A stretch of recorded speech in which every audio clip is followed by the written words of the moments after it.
Hello students, कैसे हो आप सभी। आप सबका स्वागत है आपके अपने यूट्यूब चैनल तनिष्क कोडिनवाल में। आज फिर एक नए सेशन की शुरुआत करते हैं जिसमें हम पढ़ेंगे अपने ग्रामेटिकल रूल और वोकैब सेक्शन को। तो स्टार्ट करते हैं अपने रूल से। आज का रूल है कंपैरेटिव डिग्री से रिलेटेड। अब कंपैरेटिव डिग्री है, उसमें एक का कंपैरिजन दूसरे से होता है। इट मीन्स एक व्यक्ति या वस्तु इसकी तुलना दूसरे से की जाती है तो वो कंपैरेटिव डिग्री होती है। तो अब इसमें देखिए रूल, जब सेंटेंस में कंपैरेटिव डिग्री का यूज़ किया जाए और कंपैरिजन किन्हीं दो के बीच हो रहा हो तो उन दोनों का जो प्रोनाउन आएगा, प्रोनाउन का केस वो सेम रहेगा। इट मीन्स जैसे यहाँ पे ही का यूज़ है तो यहाँ आई और मी में से आई आएगा। इट मीन्स ये सब्जेक्टिव केस तो ये भी सब्जेक्टिव केस।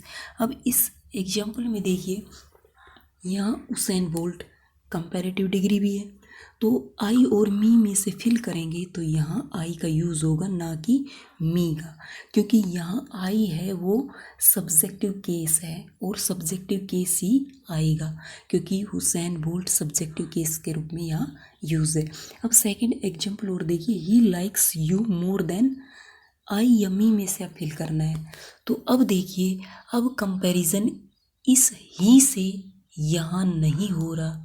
इट मीन्स अब इन दोनों के बीच कंपैरिजन हो रहा है तो यहाँ ये ऑब्जेक्ट है, यू एक ऑब्जेक्ट के रूप में है इस सेंटेंस में, तो यहाँ हम फिल करेंगे ऑब्जेक्टिव केस ही, तो यहाँ मी आएगा। अब ये देखिए कि सब्जेक्टिव केस कौन सा होता है, ऑब्जेक्टिव कौन सा होता है। तो जैसे फर्स्ट पर्सन के जो प्रोनाउन होते हैं आई और वी, इसका जो ऑब्जेक्टिव केस होता है वो मी और पजेसिव केस माई। वी का जो अस है वो ऑब्जेक्टिव केस और पजेसिव केस होता है आवर। अब इसके बाद में जो सेकंड पर्सन का प्रोनाउन होता है वो है यू, तो यू का पजेसिव योर और ऑब्जेक्टिव केस यू ही होता है। अब ये देखिए, जो थर्ड पर्सन के प्रोनाउन होते हैं उनमें ही, सी, इट, दे। अब ये थर्ड पर्सन के प्रोनाउन है, इनमें से ये देखिए, ही का जो ऑब्जेक्टिव केस होता है वो हिम होता है और पजेसिव केस होता है वो हिज होता है। अब इसमें देखिए, सी का जो पजेसिव और ऑब्जेक्टिव केस है वो दोनों सेम रहेंगे। इट है इसका, इट्स तो पजेसिव केस रहेगा और इट ऑब्जेक्टिव केस रहेगा। अब इसमें दे का देयर ये पजेसिव केस है और देम है वो ऑब्जेक्टिव केस है।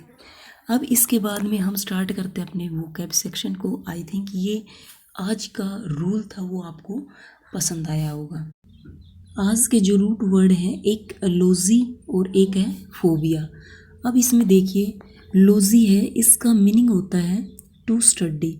इट मीन्स अध्ययन करना। और इससे जो वर्ड बनाए गए हैं जैसे जियोलॉजी, लॉजी का पता है, और जियो होता है अर्थ।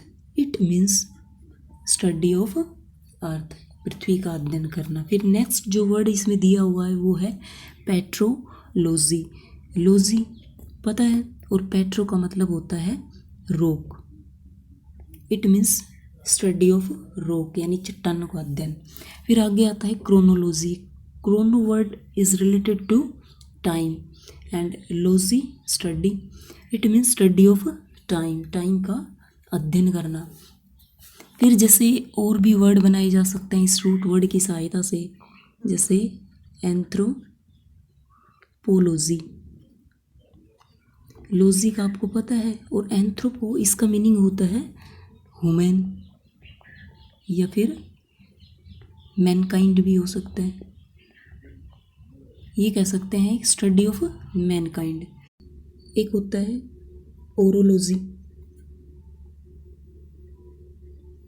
अब लॉजी का बता दिया गया था टू स्टडी, और ओरो वर्ड का मीनिंग होता है माउंटेन्स। इट मीन्स पर्वतों का अध्ययन करना। अब जो यहाँ नेक्स्ट वर्ड दिया हुआ है वो है फोबिया, और फोबिया का जो मीनिंग है वो होता है फियर यानी डर। अब इसमें बनाया गया है, जो फर्स्ट वर्ड है वो है एक्रोफोबिया।